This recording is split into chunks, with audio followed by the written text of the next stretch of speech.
खुलुमबाय बड'लेण्ड खबर चेनेलाव नोंथांमोनखौ बरायनानै लाग्रोनाय जाबाय। दा आसामाव भारतनि नखर मन्त्रि अमित शाह बिथाङा NDA नि जानानै एसेम्बलि इलेक्शननि फोसावदिंनायखौ जागायजेनबाय। बिथाङा मैया गुवाहाटीयाव रड श' खालामदोंमोन आरो बिथाङा बुंदों जे NDA आ आसाम इलेक्शनाव 90थानि बाराखौ ओरैनो देरहाखागोन होननानै। बेनिफ्राय जोंनि BTC नि चिफ बिथां हाग्रामा महिलारियाबो बुंदों NDA आ 100थानि बारा माने 100नि 100नि बारा देरहागोन होननानै। दा बिदिबा बिरोधी पार्टिया माने अपोजिशन पार्टिया जोबोद दुर्बल नामा आसामाव?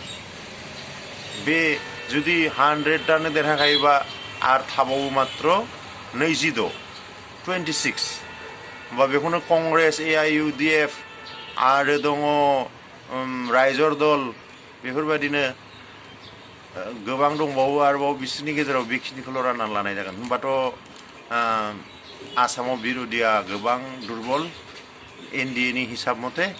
दा जोङो बेखौ 9 एप्रिलाव हमनो हागोन सोरनि बुंनाया एक्सुवेलि थिग जामारगोन होननानै। आरो रायजोफोरा मा सान्दों, रायजोफोरनि भटजोंसो बेयो क्लियार पिक्साराव फैगोन। एसेनोसै, गोजोन्थों।